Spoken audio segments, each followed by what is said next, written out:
What's up, on Power Ass crew? I was working on a video for you guys a few minutes ago, and I realized something. Many times in past projects when I was doing electrical work on the Jeeps or whatever the case may be, that I showed you guys, hey, the keys, key on, power's on, key off, power's off, and this was a full-time hot, stuff like that. But I did it during the project of whatever I was working on. What I never did do is make a dedicated video showing you guys how to find that and making it exclusive. That is what you do to do that. Therefore, I take away all the other miscellaneous craps in the middle or ends or whatever that's involved in that project. I dedicate just to finding power on the fuse block and the power distribution center right there. So it's gonna be a short, quick, easy video just showing you guys the difference between key power versus full-time hot and where to probe around and how to probe around by using this tool right here. We're talking $4 at Harbor Freight, or I could put a link for you guys to order one if you want to.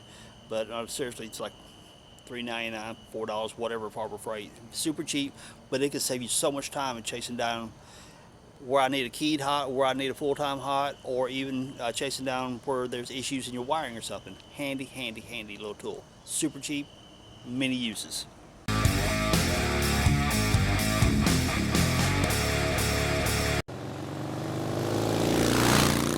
The tool we'll be using is a simple test light. Nothing fancy about it whatsoever. You got a ground clamp here. You hook it to anything metal that you can get a ground from. This is your test light. You got the little pointy sharp thing right here that you touch your fuse ends with, or you touch, if you have to, you can penetrate through a wire jacket to see if it's hot. But if you penetrate through wires, the insulation on the jacket, take you something like I don't know, hot melt glue, something, whatever. Just plug that hole back up if you have to pierce a wire. That prevents oxidation from building up inside the wire jacket. Now, for ground, what are we going to use? Oftentimes, your EBrake right here, you can hook it.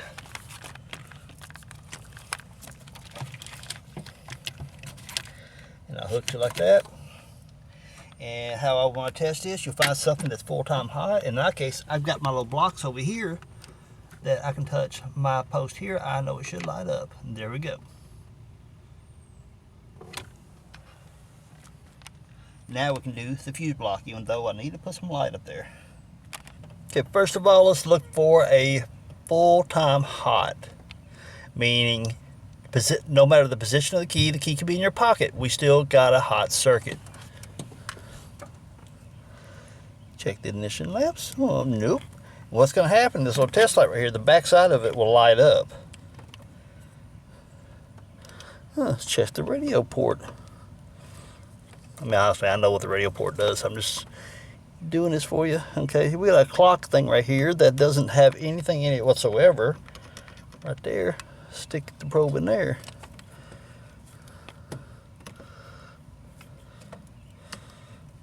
Wait a minute.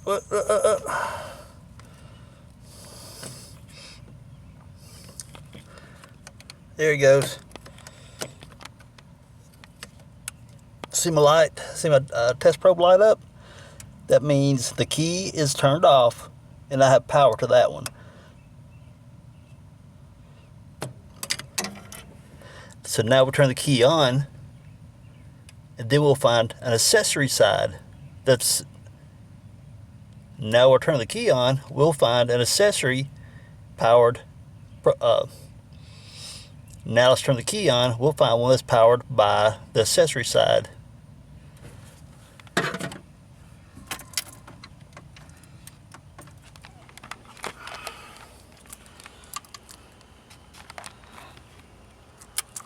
Okay, key is turned on. You see the dash lights are lighting up. We'll come back under. We'll take our little test probe, and we got it grounded right there. We'll take our little test probe and ignition lamps. That one lights up now. Tail light, yep, it lights up. But we're not going to tap off those. Let's check this radio port over here. Look at that. There it is, see? It's all lit up. And it's wide open and empty. You can use it to power something with. And our clock circuit up here that we tested a moment ago, we'll touch it again.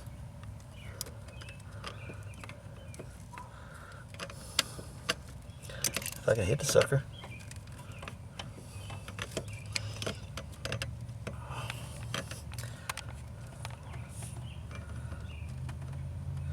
And there you go. See, lit up. So that clock circuit, like I said, no matter the key position, whether it's turned on, turned off, keys are in your pocket, that one remains hot all the time. Now let's go under the hood and check, see what we can find. To test the power distribution center, I need to move my little storage tube here. It's got my drive shaft, a few extra tools and stuff in it. Now we're out here under the hood, and you can see right there's my ground clamp. I got it connected directly to the negative side of the battery. Don't worry about any kind of sparks because, hey, you're on ground, see? So down here on our fuse block, right now we got the key turned off. And this is one way, see. We'll start this fuse. All right, we got hot there. Hot there. And actually, you should have hot across all of these. Now, why would I have hot across all these? Simply because right there's your power right here going into the power distribution center, which is coming from the battery. So you can come off this side. Up, fuse is good. Fuse is good. Fuse is good. Ditto. Ditto. Ditto. Ditto. Ditto. And ditto. And of course, also back here, see, not all YJ and XJ fuse block have anything back here, and these don't.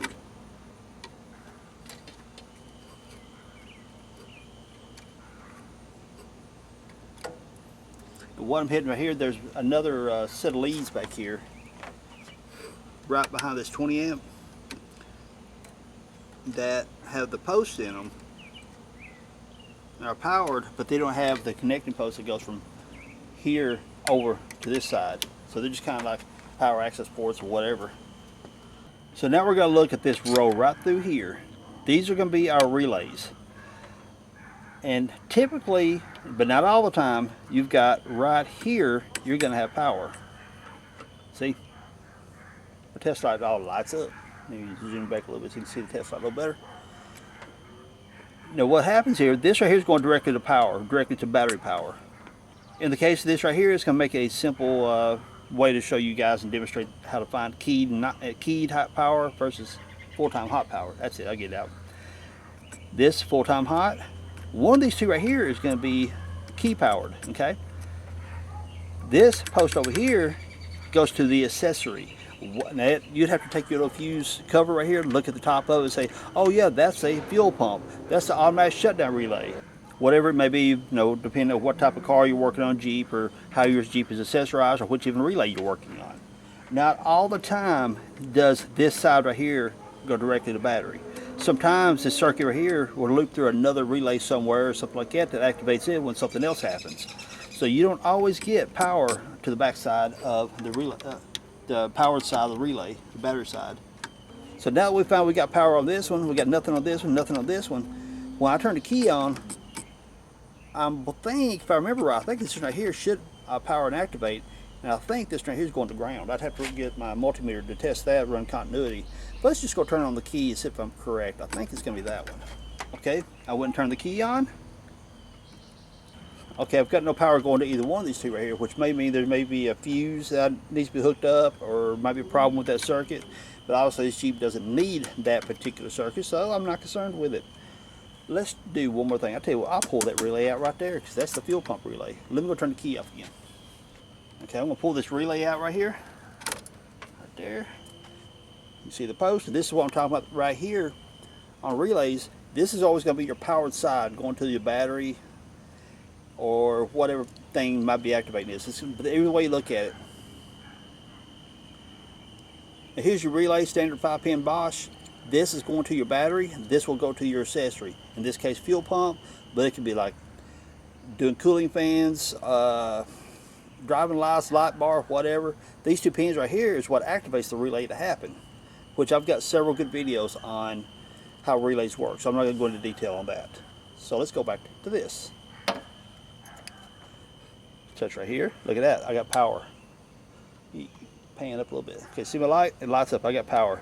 But I got nothing on this one, nothing on this one. Okay?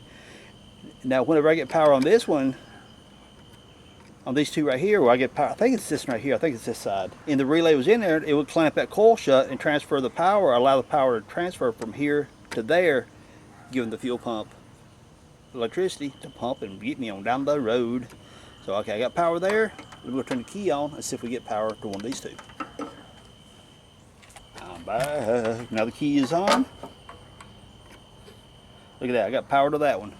So what happens, this side right here is ground. I'm trying to get you guys a little bit better camera view.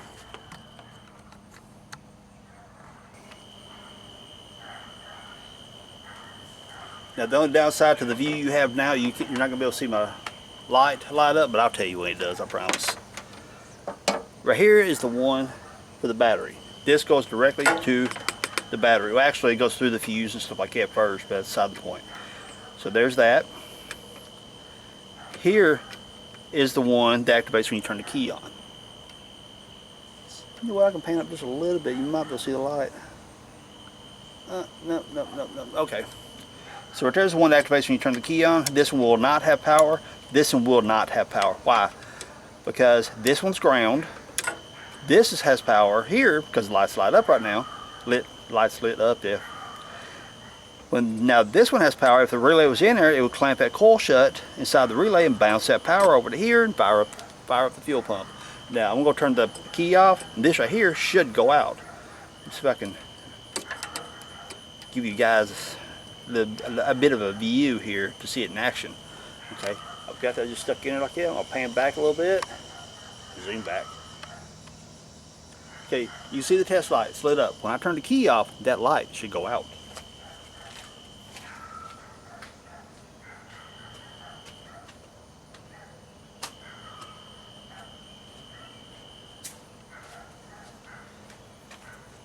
Ta-da! Turned the key, light went out, just like I said. But this one right here still has power. So that's how you can find power in your fuse block. Keyed power, meaning accessory power, key power, whatever, however you want to look at it, or full-time hot, or going to battery power.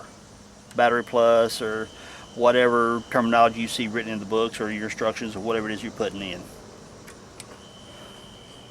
You can also get your little test light, go through and test your fuses like I showed you a moment ago. And, well, that's what I was going to show you. So I want you guys to remember something. Even though I showed you guys how to find your keyed hot, your accessory hot, however you want, whatever words you want to put on that, and your full-time battery power, even though I showed you guys how to do that on my Jeep, remember, you can do this to any other vehicle too. I got rust buckets over there, same scenario, basically same kind of Jeep. So this one's a 91, the other one's a 93, rust bucket's a 93. My neighbor's Mustang sitting right there, I could do it to it. Even that old Bronco right there, that's my son's rig right there. He wanted a toy to tinker with, so he bought him that old Bronco to fix up. Not a bad rig. 351 Windsor, 9-inch forward, 4-wheel drive. It runs pretty stout. But anyway, that's beside the point. So with many of these videos, don't get caught up on the whole notion that he's working on a Jeep and what he's showing me only works on a Jeep. That's not always the case, okay? This is one of those universal diagnostic procedures that you can use on about any type of vehicle. So don't get hung up just because I'm primarily a Jeep channel. And I've got other vehicles on my channel, and I will be putting other vehicles on my channel eventually. Don't ever get caught up on the whole thing that diagnostics like this only works on the Jeep because that's what I showed you, okay? It can work on any other type of vehicle, things like this. Cool? Alright. So everyone, if you enjoyed this video, hit me with a thumbs up, subscribe if you haven't, leave some cool comments down below, and I really appreciate you guys hanging out with me. Peace out. Later, y'all.